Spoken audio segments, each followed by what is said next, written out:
Boa noite a todos. Queria agradecer a todos a presença aqui, todo mundo. Esse é um evento que a gente faz com muito carinho, a gente gosta de compartilhar o conhecimento e a gente está querendo sempre assim, a sala cheia para poder discutir. A gente vai tentar, esse primeiro evento inicial desse ano, a gente quer que seja uma coisa mais dinâmica. Então a gente vai fazer uma aula bem expositiva e tentar jogar umas perguntas. Eu e o Marinho vamos ficar aqui de debatedores, enquanto o Ramon e o Erickson vão apresentar as aulas. Falamos dos temas mais importantes, das lesões mais importantes em vários esportes que está em alta aí, que são bastante comuns na nossa região. Para acontecer o Leve Academy, a gente tem apoio da indústria farmacêutica. Queria agradecer a Biolab, que vocês puderam ver ali na frente, tem a exposição do produto deles, tá? Tem nas mesas de vocês. E é através da ajuda deles que a gente consegue desenvolver esse projeto. Nós vamos ter mais 3 encontros esse ano ainda. As datas agora eu vou falar para não falhar a memória, mas o próximo encontro a gente vai falar sobre dor, os avanços terapêuticos da dor. O terceiro encontro a gente vai falar sobre os avanços tecnológicos na medicina, falar sobre inteligência artificial, falar sobre impressões tridimensionais. E o último encontro a gente vai falar um pouco sobre gestão da carreira, principalmente focado na carreira médica, assim, mas está todo mundo convidado para participar de todos os Live Academies, como sempre. Então, vamos dar um início, começar com a palestra do Dr. Ramon. Ramon, ele é membro da equipe de ombro da Leve, é meu sócio, nós todos somos sócios, mas no grupo de ombro que faz parte é eu, ele e o Dr. Robson, que está aqui presente também.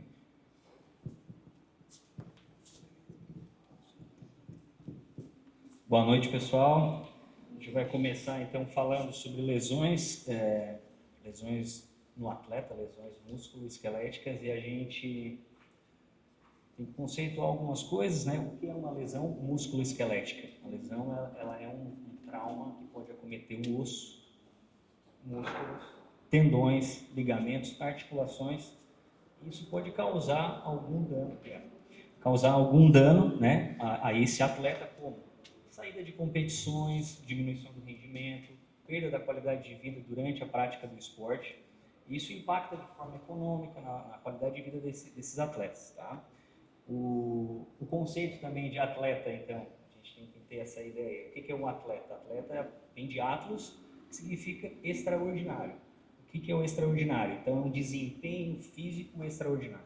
Tá? O atleta, ele pode ser um amador, ele pode ser um atleta, né? A gente conhece bem os atletas de final de semana, e os atletas profissionais, tá? A gente vai falar aqui hoje de lesões esportivas aí no membro superior. A gente vai começar uma frase muito conhecida, foi só uma luxaçãozinha, tá? Isso é bem comum, tá? Aqui, tentando fazer um kickflip, né? E não sabem nem fazer o volley. Aqui o paciente, né, o atleta, ele está tentando subir no skate. As lesões, então, no skate, acontecem dessa maneira, principalmente nos membros superiores. Ombro, nesse caso, é um paciente que chegou com uma luxaçãozinha, né? Aqui a gente vê um AP do húmero e um perfil na mesma imagem do cotovelo. Imaginem só a lesão desse atleta.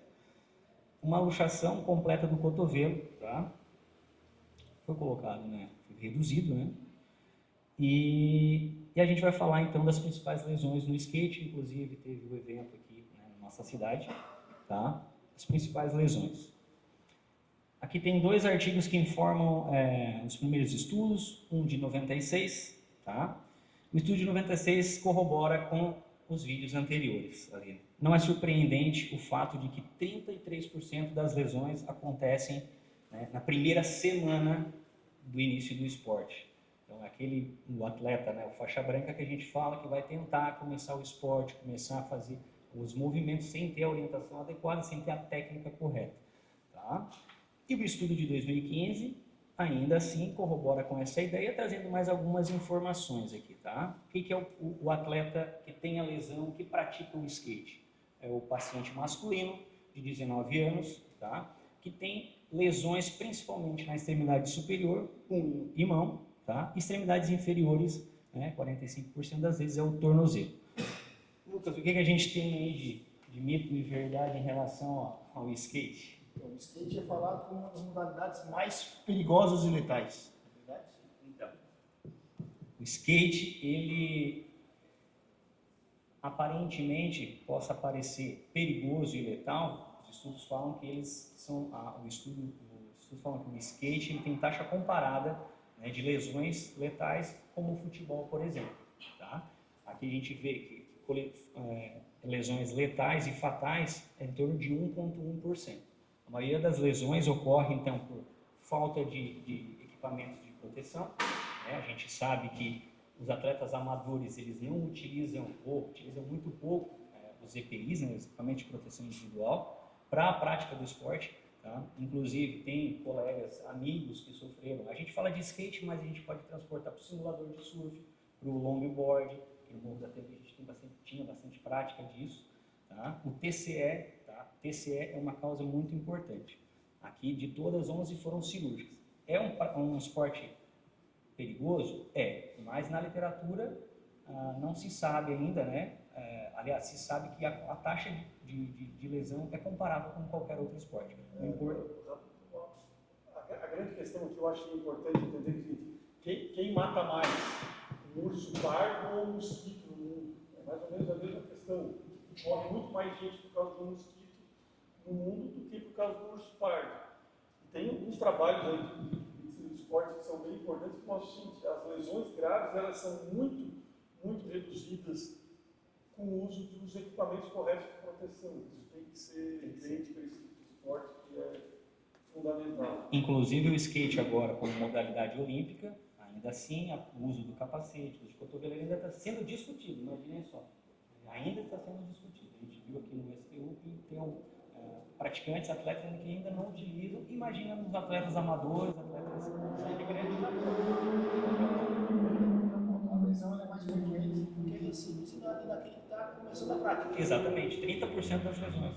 Quanto mais as lesões, elas não ocorrem em manobras complexas. Entende-se que o atleta que consegue fazer manobras complexas, ele já tem um know-how para a prática do esporte. As lesões acontecem principalmente no início. Tá? Então, isso que eu ia levantar. Então, assim, a gente tem que proteger o que está começando. Exatamente. O atleta talvez tenha que usar para incentivar o uso, mais nesse sentido, não para se proteger, ele não vai ter lesão. É menor. O atleta profissional ele tem menos lesões prejudiciais do que o atleta que está iniciando. E aí entra nós, os profissionais de saúde, orientação, está sempre do lado desse praticante. Aqui temos outro vídeo, impactante até, né? São esportes de arremesso agora, tá? A gente aqui é um atleta que está fazendo o arremesso de uma bola de beisebol, mas o gesto esportivo a gente pode transportar para o vôlei, para o tênis, para o beach tênis, para a natação, para qualquer esporte de arremesso. Alguma semelhança? O esporte de arremesso tem 3 fases, tem a armação, aceleração e desaceleração. Aqui eu queria chamar a atenção só para essa fase final, que nem os praticantes profissionais de tênis chamam a atenção, que é a fase da desaceleração. Tá? Dados então aqui sobre o beach tênis, a gente pode falar um pouco. Tá? Mulheres se lesionam em pelo menos a metade das lesões masculinas. Tá? Localização aqui os membros superiores, o ombro é o mais acometido, membros inferiores então temos a coxa, tá? Joelho. Jogadores de elite versus jogadores recreativos. Aqui a gente tem uma outra característica interessante. Fala-se que esses esportes, né, beach tênis e tênis, a gente tem epicondilite lateral como uma patologia mais frequente nesses 2 atletas. Mas estudos mostram que em atletas profissionais essa é uma patologia pouco frequente. Ela é mais frequente em atletas amadores. Os atletas amadores eles acabam não tendo uma rotina de treino adequada, acabam não tendo uma orientação adequada, uma recuperação, às vezes, de um treino excessivo e acabam tendo mais lesões. E negligenciam essas lesões. Então, as lesões dos atletas amadores são lesões crônicas, são lesões mais crônicas. A gente pode pegar em atletas, né, profissionais, lesões agudas, que são tratadas muitas vezes, né, de forma adequada. E isso tem relação direta com uma coisa bem importante, que é padrão de força, né, gente? O atleta profissional, em teoria, vai ter o melhor padrão de força que vai prevenir. Não, a literatura extensa, quanto melhor, para qualquer tipo de esporte. Quanto melhor o padrão de força, menor o risco de ter lesão. E melhor o rendimento. Melhor o rendimento e diminui o risco de lesão. Entra nessa situação que eu quero falar da desaceleração, serve para todos os esportes. A gente sabe que tem a fase de explosão muscular, a fase de armazenamento de energia potencial, gera um trabalho, força, mas esquecemos da fase final, que é onde acontecem as lesões. Uma pergunta aqui: quantos fisioterapeutas que estão aqui que trabalham com dinanometria e controle de força dos seus pacientes? Quantos? Quem aqui é fisioterapeuta? Por favor, eu conheço vários aqui, mas quem é fisioterapeuta? Quem trabalha com dinanometria e controle de força? Isso aí. Quem não está fazendo ainda, por favor, começar a fazer. Esse sistema, ele aqui tem um modelo determinístico dessa situação. A gente tem a questão da musculatura esquelética, né? Força, flexibilidade, potência. A gente tem a parte neural, com proprioceptores, né? Balanço dinâmico, afins, e a técnica. Aqui, lá mais na juventude, a gente está protegido. Quanto mais tempo passa, quando a gente vai ficando envelhecendo mais, a gente tem que dar prioridade à técnica, execução, coordenação dos movimentos, posição do corpo, da parte inferior, posição dos membros superiores, para não sofrer a lesão. Então, assim, é um conjunto de 3 fatores que levam a essa desaceleração eficiente nos esportes, né? São exercícios pliotrópicos. E aí? Mitos e verdades. Mitos e verdades, então. Mas a desculpa de tênis é levinho para articulação, é tranquilo? Então, É bom para jogar? entra nessa situação. É levinho, né? Não tem impacto de articulação, mas tem recrutamento da parte muscular, de propriocepção, que joga na areia. Então precisa ter equilíbrio, precisa ter balanço dinâmico, capacidade de resposta rápida do eixo neurônio, músculo, para adaptação. E outra coisa importante, o beach tennis tem uma prática muito equivocada, que é a prática na areia, que é repetitiva. Geralmente a galera começa a jogar cedo e vai repetindo um jogo atrás do outro e não se preocupa em regularizar a areia. E aí cria uma falsa percepção neural de onde vai pisar o pé no chão. O que eu observo, que a gente observa no joelho, é que a maioria das lesões do beach tennis são por mecanismo de, o que não é comum na literatura, de hiperextensão do joelho. Tu tem a sensação que tu vai pisar num lugar e tu tens uma profundidade maior, não tendo uma boa resposta neural, uma boa reação muscular, tu executa o movimento com muita força. A maioria das lesões que eu vejo de ligamento cruzado anterior são por mecanismo de hiperextensão. Isso é algo importante. Imaginem só, precisa saltar, precisa aterrissar, precisa correr. Então, exercício pliotrópico, explosão e frenagem. Está sendo negligenciada a fase final. O arremesso, o movimento de frenagem, mudei a raquete. O paciente assim também, treina 1 ano com a mesma raquete, muda a raquete, muda o peso. Mudou o peso, você está arremessando um peso diferente, você não treinou a musculatura posterior do teu ombro, vai sofrer lesões do ombro, sofrer tendinite, que são as principais lesões. O que nós temos aí de mitos e verdades em relação ao tênis e beach tênis? O tênis, as lesões do tênis são sempre traumáticas. Então, é um mito, não é traumática. São lesões por esforço repetitivo, como a gente acabou falando aqui, que são as tendinopatias. Atletas profissionais, epicondilite lateral, cotovelos rebeldes do tenista, é menor do que na população do atleta amador, é muito maior que 17%. E esse índice de lesão um pouco traumático, o Edson está aqui para confirmar também, o tênis é um dos esportes mais indicados para pacientes com pós-operatório de artroplastia de joelho. Pacientes já acostumados a praticar o tênis com artroplastia de joelhos, conseguem retomar a prática num bom nível, especialmente até jogos de duplas. Isso está lá, tem aquele quadro de esforços, né, de quantos matches são desenvolvidos nas atividades esportivas, e o tênis está lá como uma atividade esportiva de segurança para pacientes com prótese. Interessante, então, gente. Aqui é o movimento que a gente acabou de falar, da parte inferior, sai do movimento excêntrico, exercício pliotrópico, para um movimento concêntrico rapidamente, adaptação daquele eixo que eu acabei de falar anteriormente. E a parte superior, né, pensando no arremesso, desaceleração e aterrissagem. Tem que estar alinhado isso. Musculatura, aqui, só para a gente entender, né? Um slide mais simples. Tá? Vamos passar a outro esporte muito praticado em todo o Brasil, na verdade. Né? Musculação. Tá? Aqui são exemplos só de algumas lesões. Olha aí, ó. Fase do alongamento peitoral, força excêntrica, né? De novo, excentricidade 90 graus. Tá? Lesões na musculação. Vamos começar com mitos e verdades da musculação. Então. O que tem de mitos e verdades da musculação, já que agora a gente só mostramos lesões? É importante, sim, a gente tem bastante, a musculação, a gente tem bastante gente formada aqui, com um nível bem elevado de conhecimento, mas a gente tem bastante alunos aqui também. O músculo machuca em qual movimento? Mais de 90% das lesões do músculo é no movimento excêntrico. É muito simples tu pensar isso olhando para um elástico. Se tu tiver um elástico se encurtando, ele não tem força têncil na superfície. Agora, se tu pega um elástico e estica ele até um certo ponto, tu vai chegar a um ponto que aquele material vai ter uma zona de ruptura. É exatamente o que acontece com o nosso músculo. Isso tudo é importante pensar na base do que o Ramon está falando, na biomecânica do movimento, para entender qual músculo está na fase agonista concêntrica e qual músculo está na fase antagonista excêntrica que vai causar lesão. Biomecânica simples, né? Exatamente. E então, comparando, musculação é um esporte seguro em relação ao crossfit? Então, vamos perguntar. É a modalidade mais segura.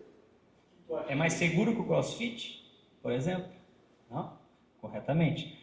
A musculação, ela pode parecer mais segura do que o crossfit, mas ela apresenta muitas lesões, muitas vezes por má condicionamento físico, má execução dos movimentos. Principalmente, a gente entra na questão do ego, né? A questão de peso, que um atleta larga mais peso, o outro fazer o levantamento do peso sem a movimentação correta, sem a biomecânica correta do movimento. É assim que acontecem as lesões. Também, assim, a pergunta é que o paciente às vezes tem um certo treino, sei lá, 2, 3 vezes por semana, aí a gente vai viajar um mês. Quando ele volta, ele quer recuperar o que eu tenho perdido botando mais peso. Alessandro trabalhou no Criciúma há muitos anos, a Dani trabalha com esporte. Qual é o maior erro na relação fisioterapia e preparação física que causa lesão? Erro no controle de carga, que é o que o Lucas está falando. Tem muitos pacientes nossos de consultório que acham que parando 3, 4 semanas eles têm a mesma capacidade de voltar para a academia ou para o treino de endurance na rua, corrida, e achar que vão correr no mesmo padrão de 4, 6 semanas anteriores. Toda lesão acontece por falta de controle de carga. A gente viu aqui vários, né? Uma coisa que eu sempre falo com meus pacientes de consultório é que boa parte dos pacientes se machucam pela falta da academia, né? Sim. Pela questão do desequilíbrio muscular, a questão do agonista, antagonista.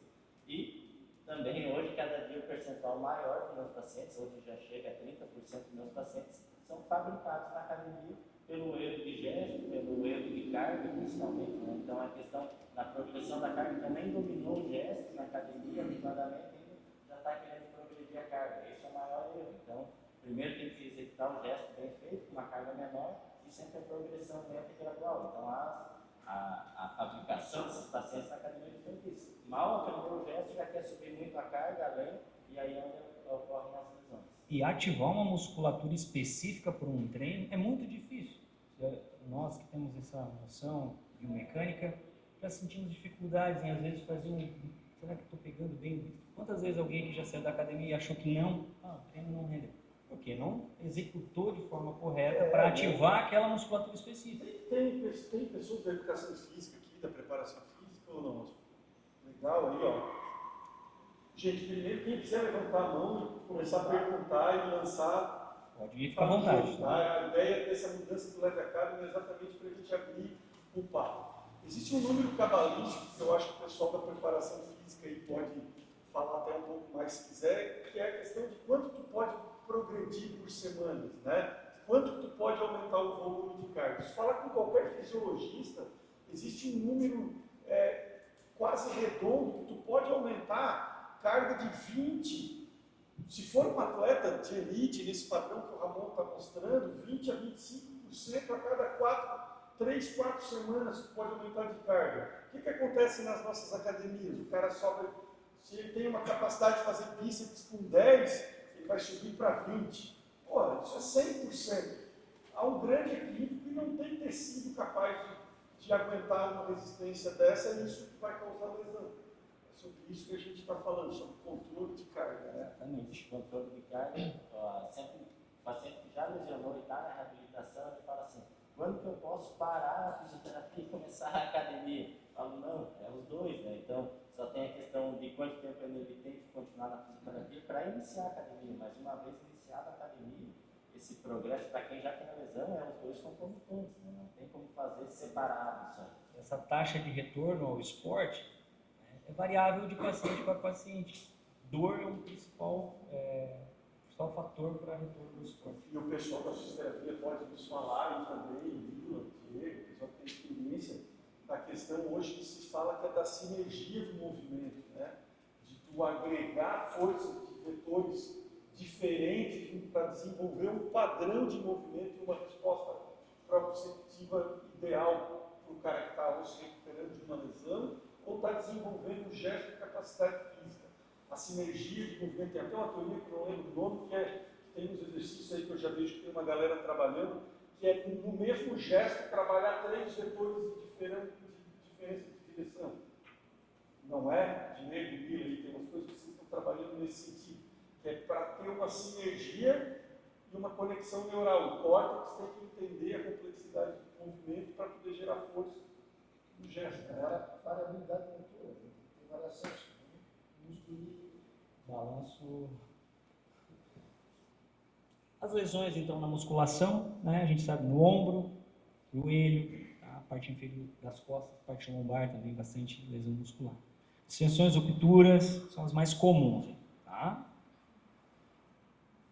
São dados, né? Quanto mais horas de treino, maior chance de ter lesão, né, na musculação. Tá? Estudos aqui maior que 2 horas de treino. Fisiculturistas experimentam maior taxa de lesão do peitoral e bíceps, como mostrou ali no vídeo, só para exemplificar. E temas polêmicos também, trazemos aqui no Live Academy. Tá? Xará e o Ramon Dino, e atletas da musculação do fisiculturismo. E o suco, e a gente vai falar sobre isso também. Tá? O uso de esteroides anabolizantes nas mais variados esportes, musculação, crossfit, enfim. Tá? Bastante disseminado, tá? No mundo, cerca de 10 milhões de usuários. Tá? Dados, a gente achava que os Estados Unidos era o que mais usava, né? O Oriente Médio é o que mais usa, tá? Seguido depois aqui, né, da América do Sul, né, Europa e em quarto América do Norte, tá? Maior taxa de prevalência de uso de esteroides anabolizantes foi encontrada em esportistas recreativos, tá? Em atletas, tá? Homens usam mais do que mulheres. Isso aqui me assustou bastante. Adolescentes representam uma taxa de prevalência geral mais alta, chega quase o dobro, tá, de pessoas com maior de 19 anos. Tem uma dose segura de anabolizante? Zero. Qualquer gota de anabolizante bloqueia o eixo adrenal. Bom, aí eu não gosto muito de discursos panfletários e eu, como médico do esporte que trabalho na linha de formação com bastante gente aí, anabolizante é doping. Quando o Ramon diz que atletas recreativos usam mais, por quê? Um atleta olímpico, para chegar num ano de Olimpíada, até ele entrar e dormir a primeira noite na Vila Olímpica, ele é testado pelo menos 6 a 8 vezes naquele ano. Qualquer atleta de rendimento, isso a gente conversa bastante, Dani, a gente teve uma conversa com as meninas do voleibol ano passado, qualquer atleta de rendimento disputando o campeonato nacional, ele pode ser testado a qualquer momento. Qualquer desconfiança da ABCD nacional de que há o uso de anabolizantes dentro de um grupo ou dentro de um centro formador, a ABCD pode chegar e testar os atletas. O ano passado, a Confederação Brasileira de Tênis emitiu uma nota para centros de formação exatamente por causa disso que o Ramon demonstrou, porque estava uma onda muito grande de uso de anabolizantes entre adolescentes. E aí entra um outro fator muito importante que está na moda, que quem trabalha com formação tem que ficar atento, que é a questão do uso de anabolizantes para inibir o processo de crescimento, Nath. Né? A gente lida muito com isso na LEV, com adolescentes que querem crescer mais. E hoje, de maneira, se vocês prestarem atenção em grandes endocrinologistas, pediatras que trabalham com isso, uma criança adolescente fazendo tratamento para crescer e inibindo o uso de anastrozol e outras variações que são o que a galera usa para ficar grande quando já está na fase adulta, mas que é usado para inibir o GH noturno, né? Criança vai crescer de duas maneiras, comendo, fazendo atividade física e dormindo a maior quantidade de horas possível. Aí entra a síndrome das telas que a gente está vivendo, que é para um futuro próximo. Mas essa questão do uso do hormônio para crescer, uma criança adolescente que vai fazer, ele vai crescer no máximo 3, 4 e olhe lá, 5 centímetros. Então, sim, não é aquele crescimento, né, cara? Não vai virar um Shaquille O'Neal, porque usou hormônio, não vai crescer 15, 20 centímetros. Não existe esse processo.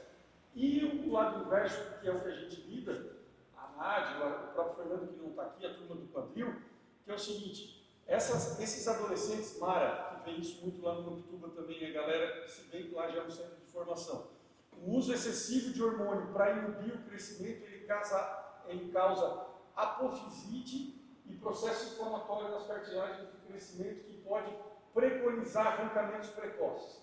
Então, desculpa me alongar, mas uma das contraindicações extremas no processo de tratamento para evitar o processo de crescimento da criança é quando começa a ter dor articular ao esporte, porque senão tu vai fazer lesão e volta e meia a gente tem essas lesões graves. Só um abraço. Não existe. Usou uma gota de hormônio, tu vai quebrar o eixo adrenal, não existe isso. E outra coisa, mulheres que usam hormônio testosterona, não existe. A única indicação da literatura para hormônio masculino para mulher é na fase inicial da menopausa por aqueles sintomas sexuais de déficit de desejo sexual ou de vagina sem feminicida, atrófica e outras coisas. Então, não existe indicação de hormônio para mulheres. Aí eu estou com pouco hormônio, vai alguns médicos, alguns especialistas que dizem que está com hormônio baixo, tem que tomar uma dosezinha. Então, isso não existe. Desculpe, é um discurso panfletário do médico de esporte que trabalha com esporte. Por isso que a gente trouxe o tema, né? Tem que discutir, tem que falar, tá?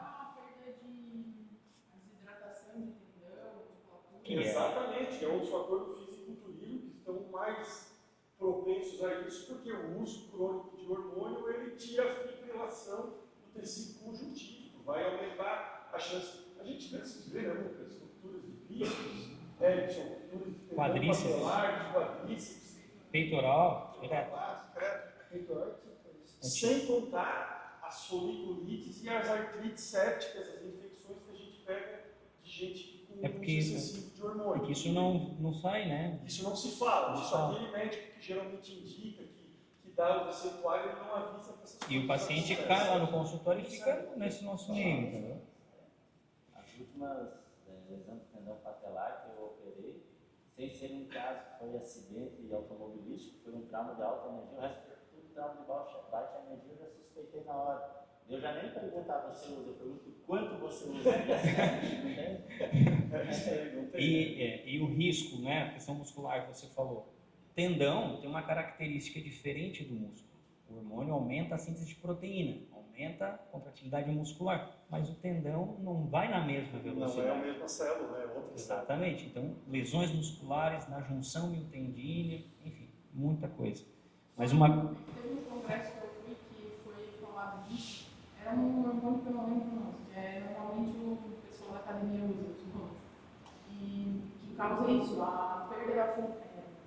Na perda da função uma desidratação, deixa o tendão mais fino. Desfiável, né? Aquela coisa do fisiculturista que seca ao extremo, né? Ele faz esse processo de dieta junto com isso, que é para ficar sequinho e poder aparecer os molinhos. Complicação, a gente falando aqui de vários temas, mas o que importa muito no uso de esteroide e anabolizantes? É isso aqui. Fator de risco independente para morte súbita. Acontece na nossa cidade. Aconteceu. Não, acontece toda semana, né? Toda semana tem um fisiculturista morto aí nas manchetes do jornal. Fator de risco independente, hipertrofia ventricular esquerda.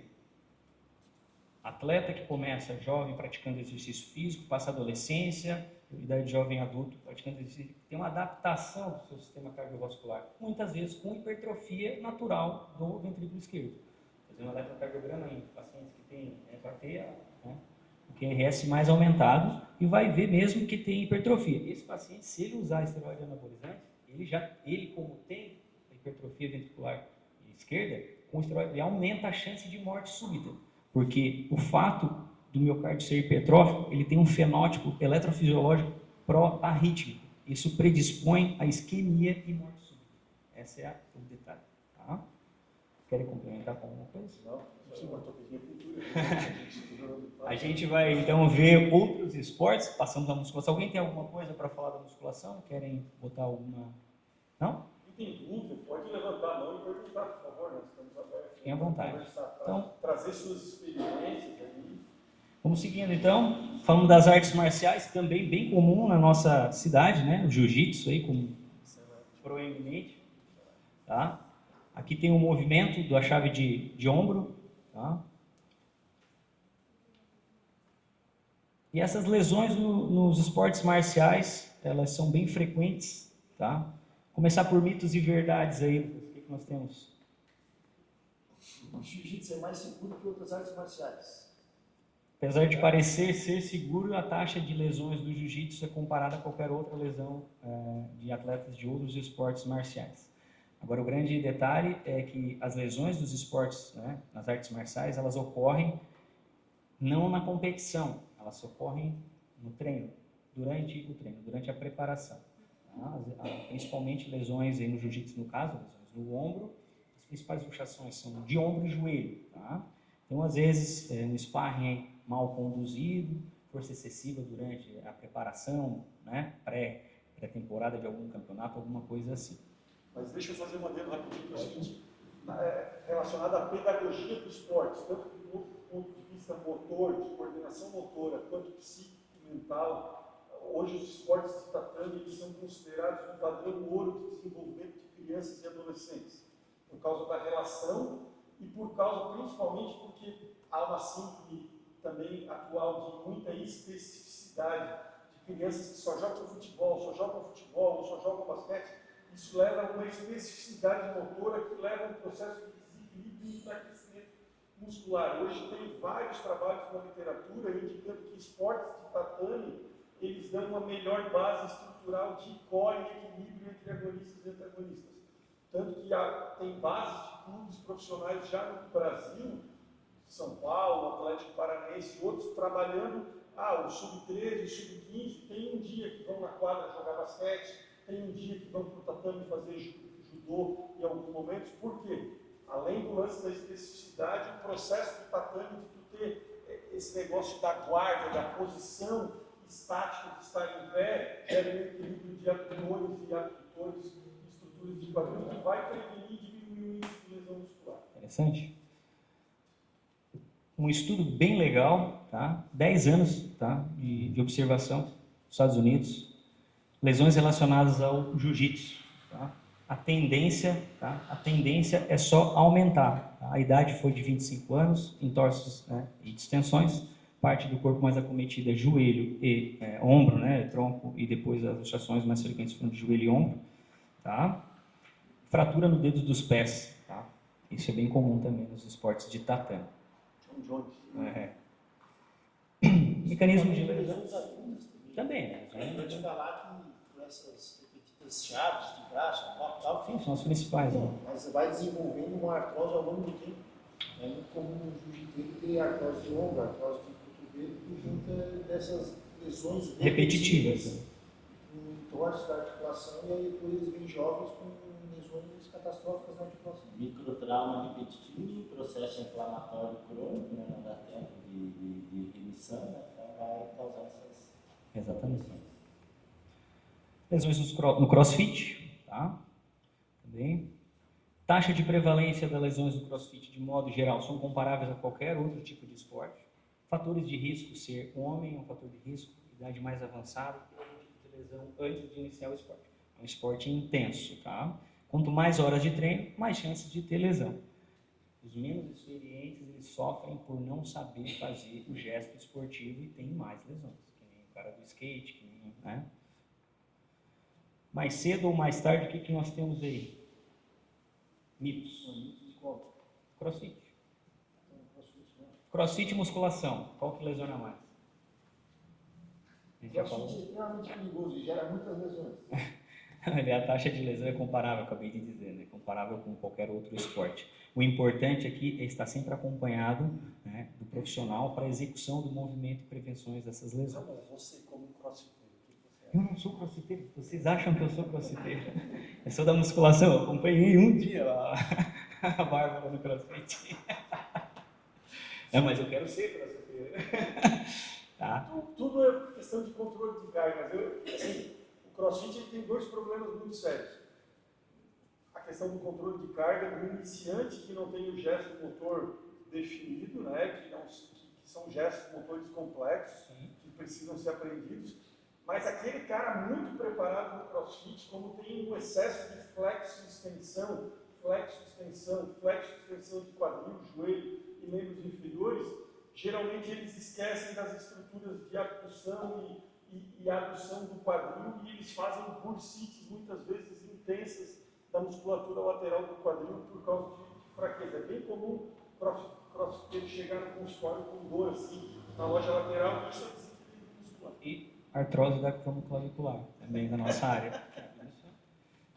Então, somos velhinhos agora, pacientes com 35 anos, bastante artrose da cromoclavicular. Mais cedo ou mais tarde, quem pratica algum esporte, inevitavelmente terá uma lesão. Nosso compromisso, então, é conduzir você pelo caminho mais leve ao retorno das suas atividades. Vamos seguindo aqui nossa apresentação. Doutor Érico, você vai falar sobre membros inferiores agora. Boa pergunta, gente. Alguém quer matar alguma dúvida? Silêncio, ideia, a gente conversa. Alguém quer dar uma opinião, se a gente está certo, se a gente está errado. Falando besteira. Meu aqui vai ser bem rapidinho, né? O Ramon já falou brilhantemente. Então, senão vou ficar chovendo no molhado aqui. Né? O que mais foi dito e foi falado é a questão do desequilíbrio. Então, temos todas as musculaturas agonistas, antagonistas, a questão dos gestos que misturam isso aí. E as lesões sempre ocorrem quando por desequilíbrio. Ou uma musculatura está excessivamente forte, ou a outra, por contrapartida, está excessivamente mal trabalhada. Né? Então, sempre no desequilíbrio é que acontecem as lesões. Então, fiquei aqui falar um pouco de lesões na corrida. Né? Vou puxar a sardinha para o meu, né? Que é o joelho. Então, como que acontecem as lesões na corrida? Né? Então, as principais, né? Que eu vou dar, enfatizar aqui é a dor patelofemoral. Né? Então, o corredor, via de regra, não gosta de musculação como um todo. Então, ele tem a musculatura anterior bastante privilegiada e os posteriores também, os flexores. E a questão dos vetores de força na patela, né? Então, muitas vezes não é tão trabalhado quanto o vasto medial e quanto o vasto lateral. E aí eu tenho um momento de força privilegiado em um ponto da patela, onde eu tenho esse maior ponto de atrito e contato, onde então desenvolve desde a condromalácia, a condropatia, então sempre essa questão do equilíbrio, tá fazendo tudo junto, nunca é uma coisa só. Então, por isso que o Marinho falou a questão dos esportes que trabalham tudo e os esportes que trabalham uma coisa só, então onde isso favorece as lesões. Né? Então, como já foi falado antes, quando que eu aumento o meu risco de ter uma lesão na corrida? Quando eu aumento a intensidade ou volume do treino, calçado inadequado, né? Então, sempre também tem aquela questão assim, qual o melhor calçado? Não existe, né, essa palavra, não existe uma fórmula mágica, tem a questão da individualidade de cada um, mas tem sempre toda a questão do amortecimento de carga, o reforço muscular, tudo. Hoje em dia, se alguém me falar, eu quero investir em um bom tênis, eu digo, investa em bom personal, numa academia, que você vai se dar melhor na corrida. Então, tem toda essa questão, e a questão principalmente da fadiga muscular. O próximo que eu vou falar é sobre o ciclismo, né? Ah, tem algum mito e verdade da corrida? Se correr, desgasta o joelho e causa artrose. Bem pelo contrário, né? Então, assim, o sedentarismo desgasta o joelho e causa artrose. Então, a corrida em si, lógico, desde que respeitado todo um treino específico, o segmento, ela é protetora, né? Então, por exemplo, quem nunca correu não vai começar a correr do nada, quem nunca nem caminha, né? Então, começa pela caminhada, depois vai para os trotes, as corridas leves, primeiros 23. Hoje em dia, a gente sabe que menos de 5% da população do mundo corre mais que 5 quilômetros, né? Então, não, se você faz parte do 97% que vai querer correr mais que 5 de uma vez, a chance de lesionar é maior. E fratura patológica? Pacientes que correm muito, longas maratonas, e tem uma questão hormonal assim, né? A questão hormonal, é importante a gente entender uma coisa, que é a evolução do conceito da tríade da mulher atleta para aquilo que se chama hoje de RED-S, que é Relative, que é uma síndrome, Relative Energy Deficiency Syndrome, que nada mais é do que menos de gasto. O cara, quando é gordinho, como eu, assim, é mais fácil o cara começar a dar uma corrida.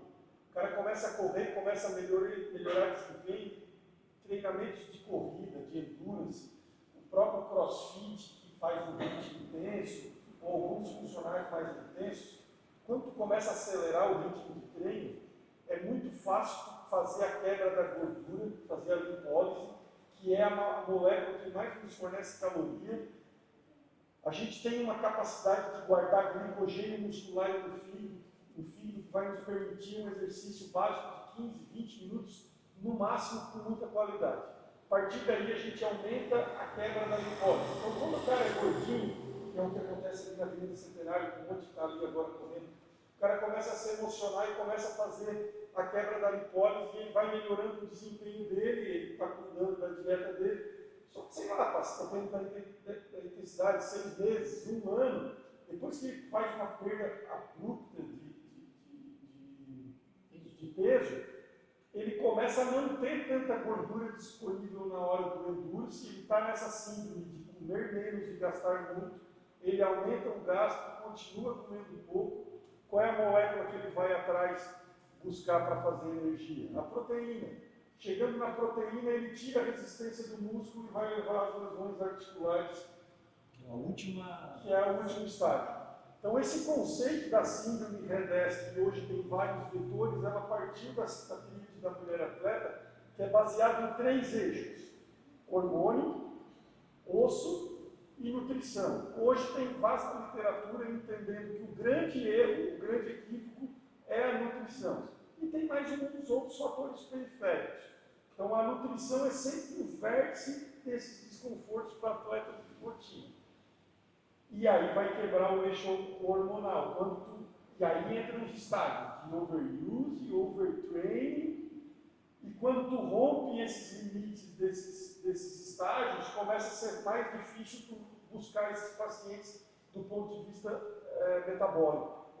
Que aí entra uma questão mais endocrinológica. Para mulheres, o que é importante? Atraso menstrual, cabelo frágil, quebradiço, unha quebradiça, e a menorreia é um caso extremo que às vezes demora tempo para cuidar. Então, sim, para nós ortopedistas, hoje no consultório, isso inclusive, a gurizada aí que quer fazer ortopedia no futuro, isso caiu na prova da hipótese. Esse conceito de fratura por estresse e essas síndromes metabólicas, que isso está chegando no consultório da gente por causa da mania de correr na Eu peguei uma paciente que ela teve uma lesão aqui, tratando, achando que era no patelar. Palpei realmente patelar, raio-x, sem nada. Voltou depois de um tempo, dor de novo. Não é possível, não tem nada no raio-x. Ressonância, fratura patológica da tíbia proximal. Isso aí. Fratura patológica por estresse, que não é uma fratura traumática quando o osso quebra, ela é uma fratura por insuficiência mecânica de resistência a cargas cíclicas, a pancadas executadas. Ia correr uma maratona. Está vetado, isso aí demora para recuperar e tem que ter. E aí, de novo, a gente está aqui com um conceito, como o Lucas disse, de compartilhar e agregar conhecimento, porque esse atleta, quando ele rompe essa linha, ele não vai precisar só do fisioterapeuta e do ortopedista. Ele vai precisar do nutricionista, ele vai precisar muitas vezes de um endócrino, de um gineco, que vai ter que estudar esses eixos metabólicos, esses eixos hipofisários, e às vezes precisa de psicólogo também para tratar. E o preparador físico também, condição faz parte, mas então é multidisciplinar. Sempre. E essa questão do psicológico e da mulher Unimed começou comigo, depois terminou o tratamento contigo, que eu não atendo Unimed. Corredora de rua, começou com a síndrome do estresse tibial ali, né? Fez a fratura por estresse, só que vários microtraumas de repetição sem tempo, então ela já se habituou com a dor. Então eu falei, ó, você dá uma diminuída agora, vamos fazer o tratamento e tal. Ela não, me habituei com a dor, vou indo. Veio com o Marinho depois com a fratura colapsada já, né? Então sendo necessário fixação. E é completamente, porque eu falei, ó, você tem que parar, tem que fazer o tratamento. Não fez e depois, então tem todo esse ciclismo. Vamos começar com... É importante que isso vai passar também para vocês, às vezes a gente está e tem sempre, eu conheço todos aqui, todos lidam com atletas que gostam. Hoje mesmo no consultório eu tirei um cara do Ironman de Florianópolis com 70. Tirei hoje, acabou a carreira dele. Primeiro Ironman treinando, está fora, está retado. O cara fez uma 5 e dessa por falta de controle de carga. Hoje, tem 5 meses de trabalho. Ainda teria tempo, mas não teria tempo com Ironman, né? 42, 185 de natação, eu acho. Não ia dar tempo. O cara desse se prepara 1 ano e meio, 2 anos para uma prova dessa, e ele disse para mim, não vou querer. Essa lesão aí não vou querer. O cara chegou num ponto de fadiga. E assim, outra coisa importante do ponto de vista psicológico, o overtraining tem relação com excitação neurológica. O cara às vezes acha que está muito, o atleta acha que está muito bem, e ele já está na faixa de overtraining, ele está pronto para quebrar do ponto de vista fisiológico. Muito comum em atleta de alto rendimento. Quando ele passa e ele entra para a fadiga mental, ele já rompeu essa linha. Então é tudo muito tênue e a gente tem que estar. Tanto que poderíamos trazer, porque só tem protocolos de questionários de psicologia que identificam esses achados em atletas de rendimento. E diante disso tudo, o que vocês acham sobre as vitaminas? A vitamina e nutracêuticos tem que dar à vontade. A grande questão da parte nutricional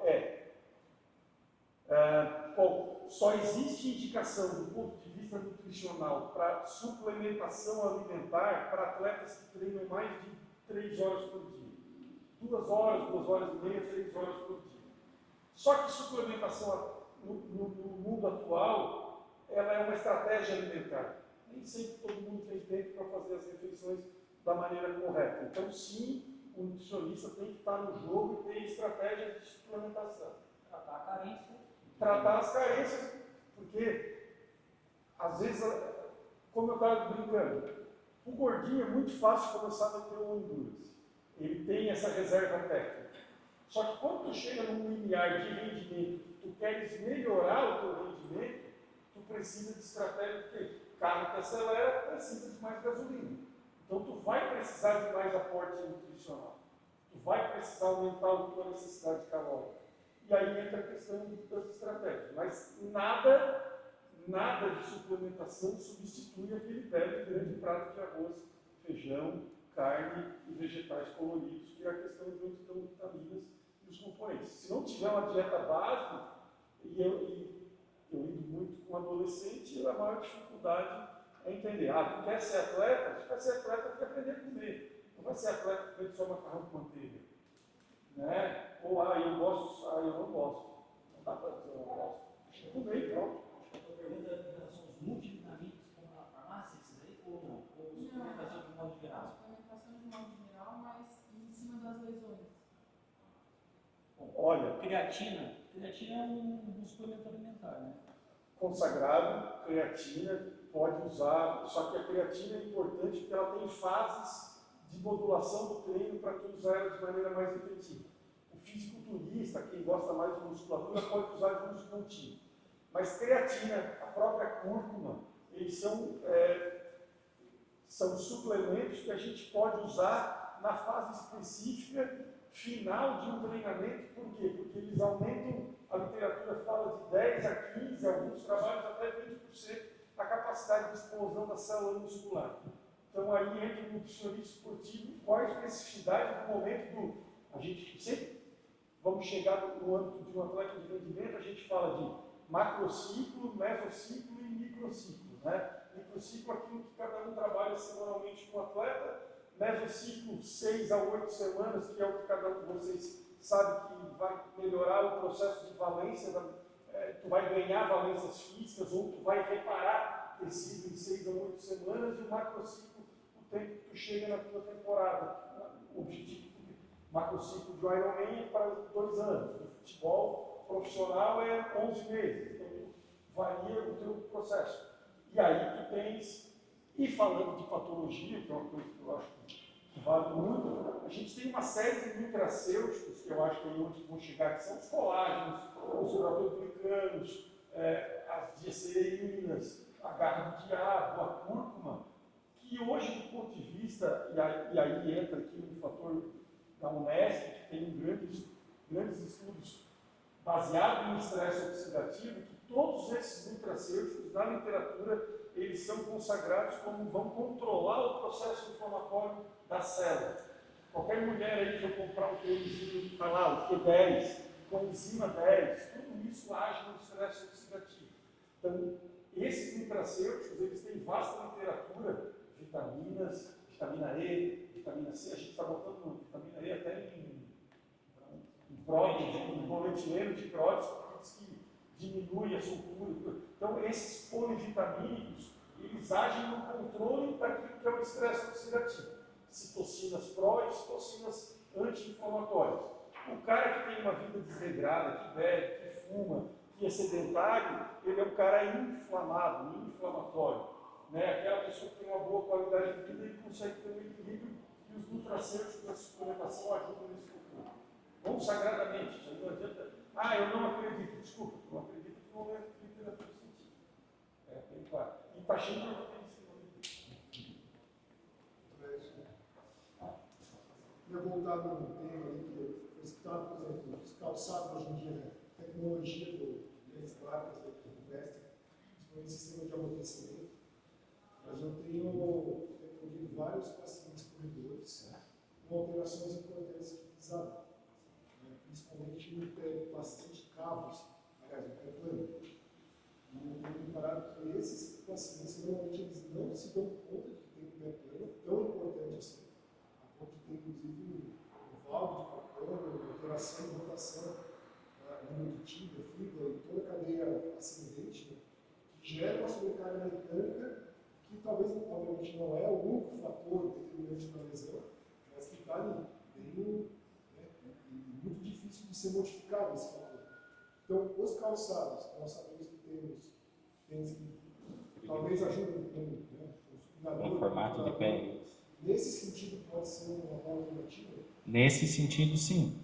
Mas, vamos lá, um pé plano, ele pode ser de nascença ou adquirido. Muitas vezes, quando é adquirido, já é por deficiência muscular. Então, vamos lá, desde o tibial anterior e outros músculos da perna e da panturrilha vão influenciar na movimentação e estabilidade do pé. Esse valgismo do pé, que são os piores, né, para lesões. Se eu não tiver uma musculatura fortalecida, tanto de panturrilha e tornozelo, ele vai aumentar com o tempo. Então, quando eu falei aquela ali, talvez ficou um pouco mal falado, investe mais em academia do que em tênis, eu quis dizer nesse sentido, para não piorar. Não adianta você comprar o tênis top de linha e não reforçar essa musculatura. Mas sim, existem tênis específicos para cada tipo de pisada. Nesse sentido, sim, vale a pena investir. Reforçando isso que tu está falando, a Federação Internacional de Atletismo criou um regulamento para tênis, né, gente? A gente sabe que a gente está trabalhando com materiais que têm uma resposta mecânica muito potente. O Kylian Mitchell, que é aquele que foi o recordista, ele fez uma prova para justificar um tênis da Nike lá com o uso de metrônomo e outras coisas. Aquele tênis da Nike caiu em desuso. A própria Federação Internacional de Atletismo hoje criou, só pode ter 4 meio centímetros no máximo de solado, porque, cara, eu assisti um simpósio só sobre tênis, da Federação da FINS, da Federação Internacional de Medicina do Esporte, coordenada pelo COI. Então, assim, o tênis hoje, ele influencia no rendimento. A pisada é diferente, tá, Diego? 80% das pessoas têm pisada neutra. Tem aqueles pés patológicos que tanto que as próprias empresas de tênis pararam de fazer propaganda dos tênis supinos, porque se entendeu muito. Aí agora vou fazer uma propaganda aqui, que é a questão de estar trazendo o Fabão aqui, que é um cara da biocinética que estuda movimento. A biocinética, de terça-feira, vai estar aqui comigo, palestrando aqui no CRIO. O Ricardo da biocinética foi limpo e o Diego está trazendo o Fabão no segundo semestre para falar aqui no Criciúma, num curso para todo mundo. O trabalho do Léo Metzavai, do Bruno Leporassi, do Gustavo Leporassi, que foi capa da Full Mental, que é a maior revista de pé do mundo, ele mostrou isso, que a pisada não é tão importante quanto a força muscular e o padrão de força, que entender melhor o movimento do que a pisada, entendeu? Qual é a resposta na fase de pisada do pé, aquela imagem que vocês fazem atrás do paciente correndo atrás da esteira, entender aquele movimento é mais importante do que o pé e o tipo de pisada. Claro que daí tu vai cair nos extremos e do ponto de vista biomecânico, sempre se acreditou que o pé plano era o grande problema. Mas não, do ponto de vista biomecânico, o grande problema de distribuição de carga no pé é o pé cavo, porque ele é muito rígido. O pé plano ele esborracha mais, ele tem mais capacidade de dispersão da força. Porque a gente está falando de joelho, de coisa, isso é importante. Então, o pé cavo ele é muito mais problemático, a gente encontra muito pé cavo, né, por causa do futebol, nos pacientes que são, nos atletas que já estão mais no final de carreira, porque é uma galera que é diferente da corrida, eles jogam com chuteira apertada a vida inteira.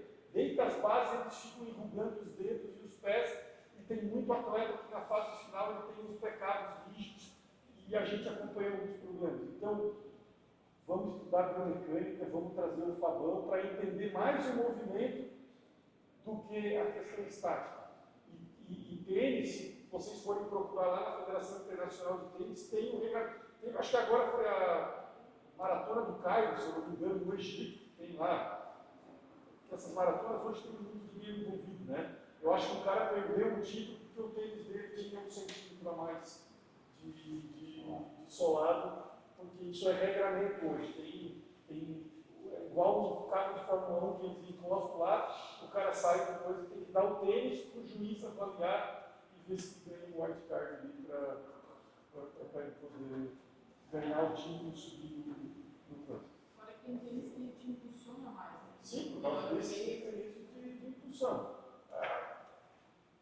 É a grande briga, né? Nike e Adidas nos últimos anos. Estão dizendo que a Puma, a notícia desse mês foi que a Puma vai entrar no mercado, vai lançar um tênis, e está na modinha aí, é o tênis on, aquele, né? Que o cara prometeu, que era revolucionário, mas já foi feito os estudos, não tem nada a ver.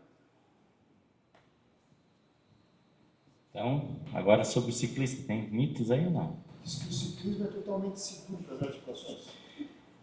Totalmente, na medicina nunca existe o nunca e nem o sempre, né? Então, totalmente é mito, né? Então, o ciclismo sim é uma modalidade bem segura para as articulações, devido a não ter impacto, mas porém, cargas extenuantes, principalmente má posicionamento do banco, né? Por exemplo, a gente sabe que um banco muito baixo também, posicionado muito baixo, ele tem um aumento da flexão do joelho e também do tornozelo, onde favorece lesões, mas via de regra, sim, é um esporte bem seguro. Tem um nome para isso, desculpa, tem uns lugares especializados que fazem, agora me deu um branco esse nome, né? Como é que é? Desculpa?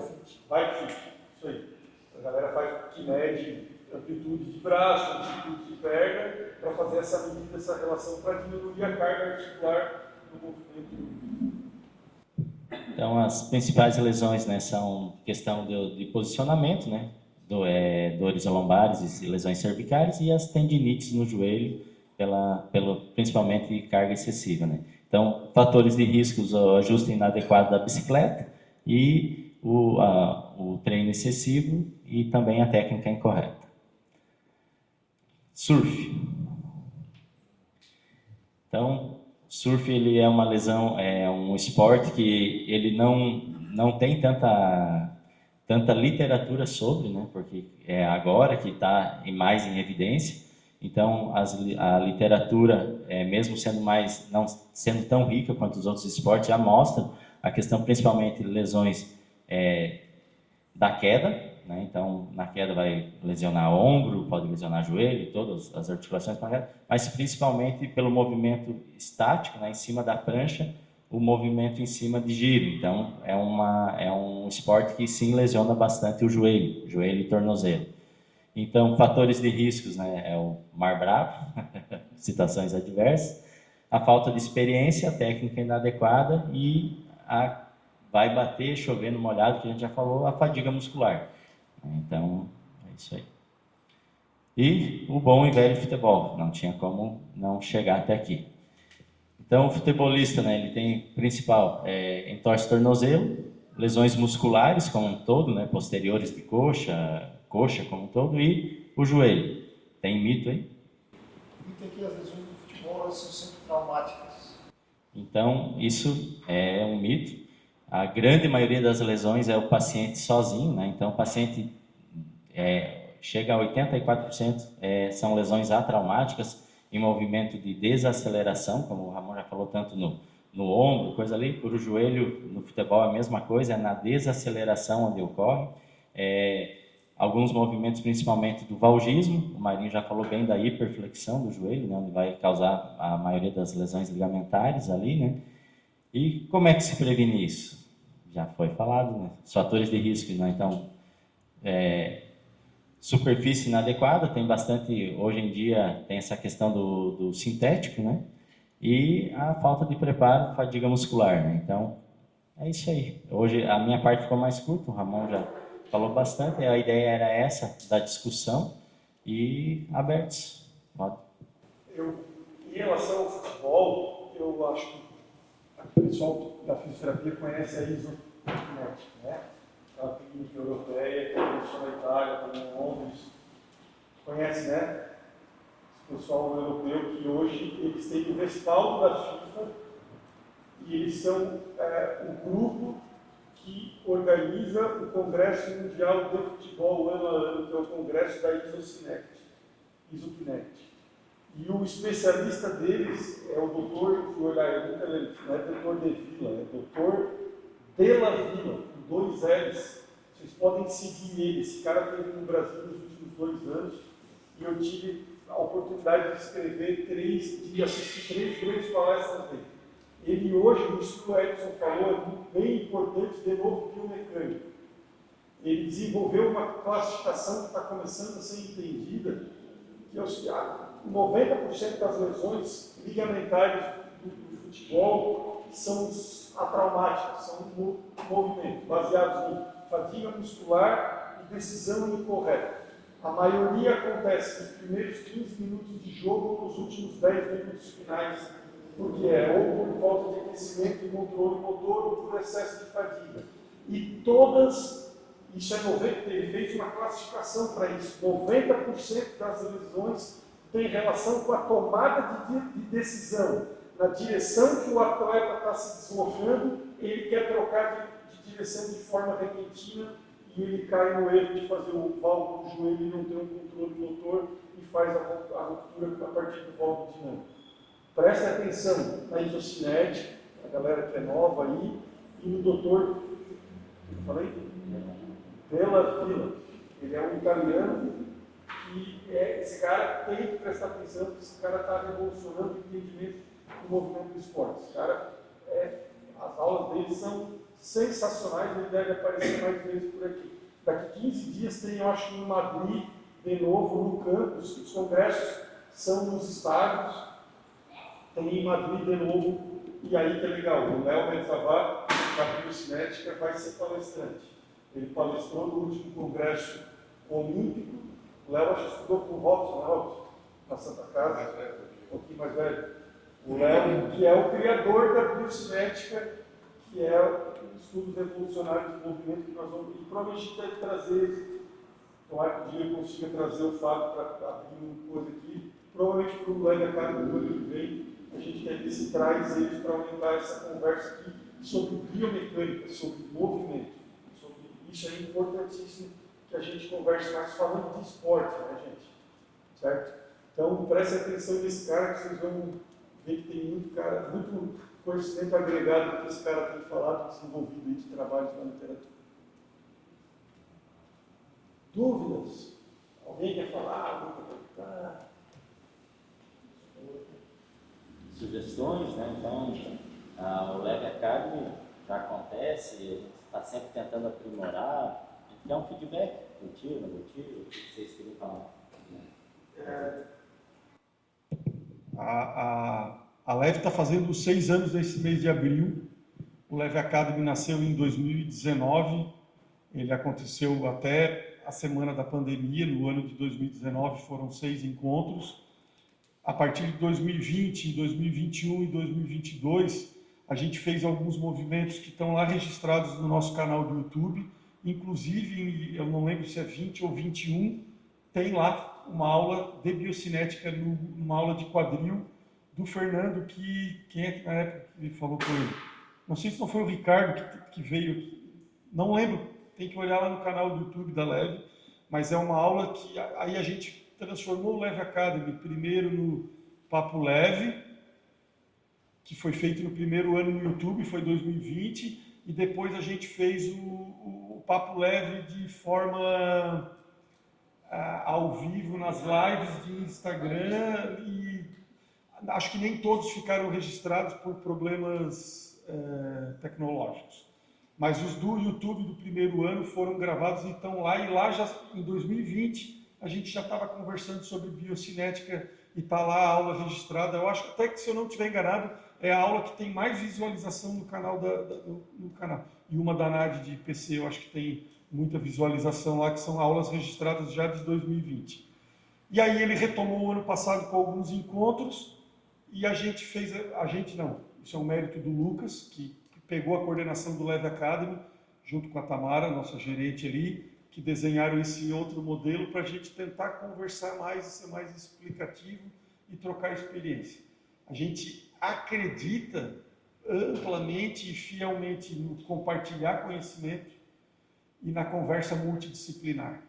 O nosso resultado, seja ele cirúrgico ou conservador no consultório, ele está diretamente relacionado com o trabalho da educação física, da fisioterapia, da nutrição e, às vezes, até do psicólogo, como eu estava dizendo, quando a gente está trabalhando com esporte de rendimento. E aí... Diagnóstico precoce, né? Muitas vezes o pessoal que está na linha de frente aí, quem está se formando, a galera que está aí, suspeitar, né? Quando, tem muito disso, a dor é normal. Calma aí, não é? Tem cada caso específico, então tem tudo isso. Quanto antes diagnosticado, mais rápido e melhor o tratamento. Muito obrigado a todos. A Leve tem que agradecer a presença de vocês, aos nossos residentes que estão aqui também, aos nossos colegas de longa data aí que lidam com os nossos pacientes. Gui e Alê, obrigado pela organização junto com a Tamara e com a equipe da Leve que está ali atrás. Lucas, repete para a galera os próximos temas. Os próximos temas, porque a data não ruim de cabeça. Os próximos temas, o próximo é dor, avanços terapêuticos na dor. O terceiro tema vai ser sobre tecnologia, inteligência artificial e impressões 3D. E o último, a gestão da carreira médica. Terça-feira, aqui no Simpósio Multilíderes, eu falo sobre impressão 3D e movimento em 3 dimensões. Nós vamos falar um pouquinho de robótica, impressão 3D e biocinética, o Simpósio Multilíderes da Unesp. Então, o gurizada aí que quiser aparecer, a gente volta a falar sobre impressão 3D, que é uma realidade nossa no nosso trabalho do dia a dia na Leve. A gente gosta de interpretar o mundo em 3 dimensões. Acho que a gente tem que evoluir para isso, todos nós juntos. E para a gurizada da medicina que estiver aí, eu acho que cola também para o pessoal da fisioterapia que estiver iniciando, a gente vai tentar terminar o ano falar um pouquinho sobre carreira médica e profissional, porque eu duvido... Gestão financeira, na verdade, da carreira. Eu duvido que alguns de vocês tenham qualquer tipo de aula sobre isso na faculdade. A gente não sabe o valor do nosso próprio trabalho. A gente demora, às vezes, muito tempo para aprender e se valorizar, e essa é a ideia, gente. Por quê? Acho que são 307 faculdades de medicina no Brasil. Até onde eu sei, só 6 no momento têm uma cadeira de gestão e empreendedorismo. Então a gente precisa começar a falar sobre isso na nossa formação. Muito obrigado a todos. O Robson está aqui, a Nádia está ali, são os nossos sócios da Leva, nós somos proprietários do time de hoje, o Fernando está aí viajante e o restante alguns deve estar de plantão aí perdido. Valeu, obrigado.